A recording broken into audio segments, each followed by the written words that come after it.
Full Circle Weekly News. These articles are compiled by Eric the Unready, and I'm your host, Moss Bliss. This is episode 353, covering week 6, February 5th to 11th, 2024.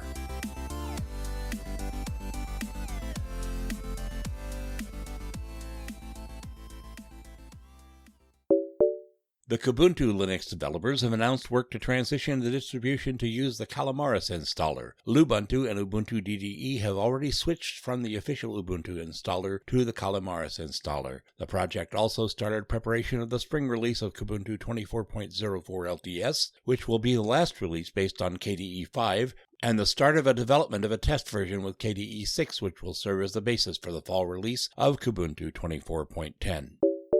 KOS 2024.01 has been published, aimed at providing a desktop based on the latest releases of KDE and applications using Qt. Distribution-specific design features include the placement of a vertical panel on the right side of the screen. The distribution is developed with an eye on Arch Linux, but maintains its own independent repository of more than 1,500 packages, and also offers a number of its own graphical utilities. The default file system is XFS. Builds are published for x86 64 systems. Hans de Good presented an OpenStack for MIPI, Mobile Industry Processor Interface, cameras at FOSDEM 2024 conference. The prepared OpenStack has not yet been accepted into the Linux kernel in the LibCamera project, but is marked as having reached a state suitable for testing by a wide range of enthusiasts. The operation of the stack has been tested with MIPI cameras based on OV2740, OV01A1S, and High 556 sensors using laptops such as Lenovo ThinkPad X1 Yoga Gen 8, Dell Latitude 9420, and HP Spectre X360 13.5 2023. The MIPI interface is used in many new laptop models instead of the previously used video streaming over the USB bus from devices that support the UVC, USB Video Class standard. MIPI provides access to the camera sensor using a CSI receiver, camera serial interface, and an image signal processor integrated into the CPU, which provides image formation based on raw data coming from the sensor. Intel provides a set of proprietary drivers for working with MIPI cameras in Linux via IPU6 image processing unit in Intel Tiger Lake, Alder Lake, Raptor Lake, and Meteor Lake processors. The main difficulty in developing open drivers for MIPI cameras is due to the fact that the hardware interface of the ISP processor and the image processing algorithms implemented in it are usually not disclosed by CPU manufacturers and are a trade secret. To solve this problem, Linaro and Red Hat have developed Soft ISP, which allows you to work with MIPI cameras without using proprietary components. Soft ISP can be used as a replacement for IPU6 ISP. The Soft ISP implementation has been submitted for inclusion in the LibCamera project, which offers a software stack for working with video cameras, and TV tuners on Linux, Android, and Chrome OS. ChazQuid SMTP Server 1.13 has been introduced, which places an emphasis on ease of configuration and security. ChazQuid is primarily designed for use in projects that lack the flexibility and functionality of PostFix and XIM. The project code is written in Go and distributed under the Apache 2.0 license.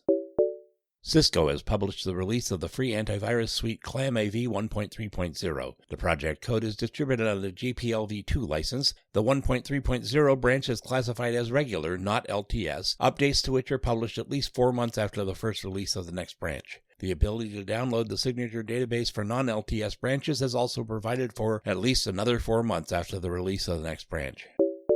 Cyberus Technology has opened the code for VirtualBox KVM backend, which allows you to use the KVM hypervisor built into the Linux kernel in the VirtualBox virtualization system instead of the VBox DRV kernel modules applied in VirtualBox. The backend ensures that virtual machines are executed by the KVM hypervisor while fully maintaining the traditional management model and VirtualBox interface. The code is written in C and C++ and is distributed under the GPLv3 license.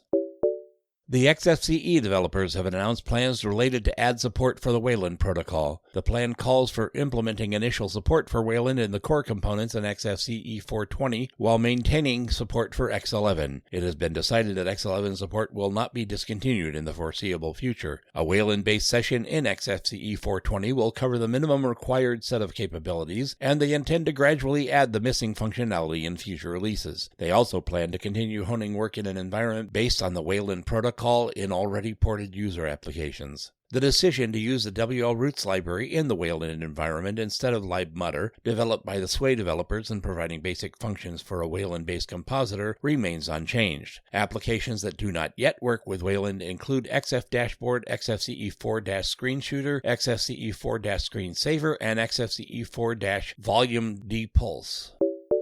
Microsoft has introduced its own implementation of the sudo utility, designed to organize selective execution of commands in a terminal with administrator rights. The utility is included in test builds of Windows 11 Insider Preview Build 26052, activated in the Developer Features Settings section, will be part of the next Windows 11 update, and may be ported to Windows 10. The utility code is planned to be opened under the MIT license. The utility was written from scratch with an eye to integration with Windows, and only conceptually implements the ideas of the classic sudo project used in Linux, differing from it at the level of command line options and delegation logic. The utility also still lags behind the existing independent project gsudo in functionality, which is distributed under the MIT license. Theo DeRat posted a humorous response to the publication of sudo for Windows, in which he ridiculed Microsoft's attitude towards development. As an analogy to Microsoft's actions, a patch with the implementation of Word was proposed for inclusion in OpenBSD, created by renaming the text editor MG. As with Microsoft's publication of sudo, the Word application also ignores the intersection of the name with an existing project, does not care about maintaining compatibility, does not consider possible trademark violations, and is published without clarifying the opinion of the original product development team.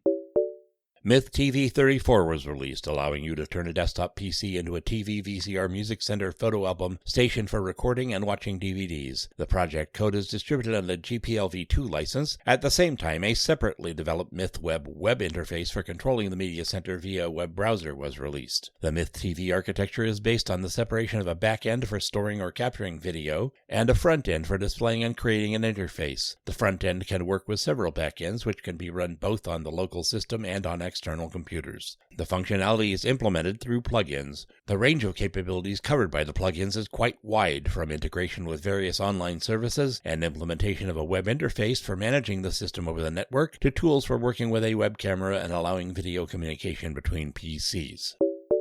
Debian 12.5 has been generated, which includes accumulated package updates and adds fixes to the installer. We note the update to the latest stable versions of the DPDK, MariaDB, Postfix, QEMU, Systemd, and Xen packages. They also added support for compressed kernel modules to cryptsetup-initramfs. Installation builds from Debian 12.5 have been prepared. Previously installed systems that are kept up to date will receive updates included in Debian 12.5 through the standard update installation system. Security fixes included in new Debian releases are made available to users as updates are released through security.debian.org. At the same time, a new release of the previous stable branch of Debian 11.9 is available. The DPDK, MariaDB 10.5, NVIDIA graphics drivers, Postfix, and PostgreSQL 13 packages have been updated to the latest stable versions. The updates to eliminate vulnerabilities for the Chromium, Tor, Console, and Xen packages, as well as the Samba components, have been stopped. The GIMP-DDS package has been removed from the repository. Archime 5.0, the system for capturing, storing, and indexing network packets, has been published, providing tools for visually assessing traffic flows and searching for information related to network activity. The project was originally developed by AOL with the goal of creating an open replacement for commercial network packet processing platforms that supports deployment on its servers and can scale to process traffic at speeds of tens of gigabits per second. The traffic capture component code is written in C, and the interface is implemented in Node.js/JavaScript. The source code is distributed on the Apache 2.0 license. It supports Linux and FreeBSD. Ready-made packages are prepared for Arch Linux, RHEL/CentOS, and Ubuntu. Archime includes tools for capturing and indexing PCAP traffic and for quick access to indexed data. The use of a standard PCAP format greatly simplifies integration with existing traffic analyzers such as Wireshark.